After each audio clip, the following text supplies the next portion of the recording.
আচ্ছা, বুঝেছি তুমি অন্যায় করেছো, বুঝেছি তুমি অপরাধ করেছো, তুমি পাপ কাজের সাথে যুক্ত ছিলে বা যুক্ত আছো, ঠিক আছে। কিন্তু তোমার সেই অন্যায়, অপরাধ, পাপ কাজ কি ক্ষমাযোগ্য নয়? যদি তোমার রব চাই, যদি তোমার সৃষ্টিকর্তা চাই, যদি এ পৃথিবীর পরিচালক চাই, তাহলে পৃথিবীতে এমন কোনো পাপ কাজ, এমন কোনো অন্যায়, এমন কোনো অপরাধ আছে কি যেটা ক্ষমার অযোগ্য? যদি রব চাই, আরে তুমি ক্ষমা তো চেয়ে দেখো। তুমি তোমার সৃষ্টিকর্তা, তোমার রবের, তোমার আল্লাহর শরণাপন্ন হয়ে তো দেখো। যদি সত্যি আমাদের পাপ কাজের জন্য আমাদের অন্তরে অনুশোচনা কাজ করে, যদি সত্যি আমাদের পাপ কাজের জন্য আমাদের আফসোস হয়, যদি সত্যি আমাদের পাপ কাজ আমাদের লজ্জা বোধের কারণ হয়, তাহলে কেন তিনি ক্ষমা করবেন না? তিনি তো ক্ষমা করতে পছন্দ করেন। তিনি তো চান যে তুমি ক্ষমা চাও আর তিনি ক্ষমা করবেন। তিনি তো চান যে আমরা তাঁর কাছে ফিরে যাই। একটা কথা মনে রেখো, এ পৃথিবীতে তোমাকে যদি 10,000 কোটি বছরও হায়াত দেয়া হয় এবং এই 10,000 কোটি বছর ধরে তুমি যদি পাপ কাজ করতে থাকো, এমন পাপ, এমন এমন পাপ যেগুলো তুমি কাউকে করতে দেখোনি, যেগুলো তুমি কাউকে করতে শোনোনি, যেগুলো তোমার ধারণারও বাইরে, এমন এমন পাপ কাজে যদি তুমি করে থাকো, আর যদি রব চান যে তিনি তোমাকে ক্ষমা করবেন, তাহলে কি মনে হয় যে পৃথিবীতে এমন কোনো পাপ কাজ আছে যেটা ক্ষমার অযোগ্য? আমাদের কাজ কি জানো? আমাদের কাজ রবকে খুশি করা, আমাদের কাজ আমাদের আল্লাহকে খুশি করা, আমাদেরকে যেন আমাদের আল্লাহ দয়ার দৃষ্টিতে দেখে এমন কিছু করা। এ বিষয়ে কোনো সন্দেহ নেই, এ বিষয়ে কোনো সন্দেহ নেই যে যদি তিনি চান তাহলে তোমার কোনো একটি ভালো কাজের জন্যও তিনি তোমাকে জান্নাত দিতে পারেন, অবশ্যই দিতে পারেন। তুমি তোমার জীবনে ভালো কাজগুলোকে এন্ট্রি করাও, তুমি তোমার জীবনে ভালো অভ্যাসগুলো তৈরি করে তো দেখো, খারাপ জিনিসগুলো থেকে, খারাপ কিছু থেকে নিজের দূরত্ব বাড়িয়ে তো দেখো, আল্লাহর কাছে ক্ষমা চেয়ে তো দেখো। সেই জন্য বলছি যে আমাদের মধ্যে যারা অন্যায় অপরাধে ডুবে আছে, যারা খারাপ কাজের সাথে লিপ্ত আছে, তাদের রবের দয়া থেকে নিরাশ হওয়া কোনোভাবেই উচিত নয়। আমরা যদি ফিরে আসি তাহলে নিশ্চয়ই তিনি ক্ষমা করবেন।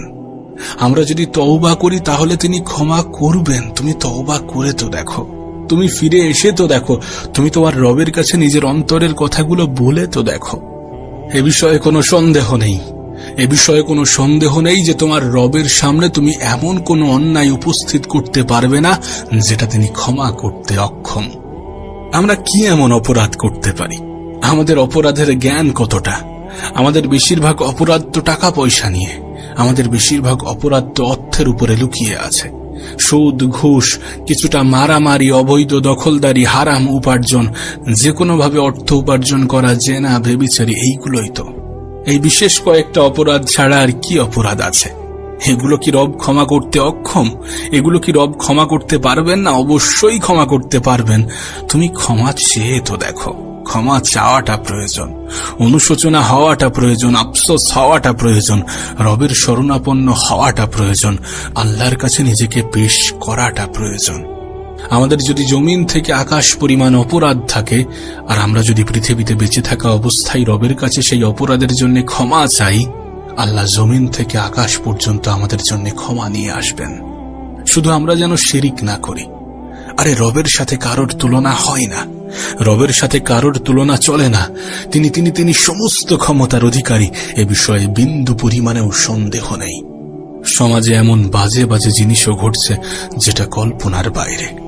সামান্য নেতা মন্ত্রীদেরকেও মানুষ কি না কি আখ্যা দিচ্ছে, কি না কি ভেবে বসছে। কি বলবো এই বিষয় নিয়ে? তুমি বিয়ে করেছ, তোমার বিবাহিত স্ত্রীর বিছানায় তুমি কি অন্য কাউকে সহ্য করবে? যেখানে তোমার থাকা উচিত সেখানে তুমি কি অন্য কাউকে সহ্য করতে পারবে? অন্য কাউকে সহ্য করবে? দয়া করে শিরিক করো না। তার সমতুল্য কাউকে ভাবা এটা কল্পনারও বাইরে। থাকতে পারে তোমার কোনো পীর, কিন্তু মনে রেখো সে পীর হয়েছে কারণ সে রবের ইবাদত করত, সে রবকে স্মরণ করত, রবকে ভালোবাসত, আল্লাহকে ভালোবাসত। আর তোমার কাছে সেই সুযোগ আছে ডাইরেক্ট আল্লাহকে ভালোবাসার।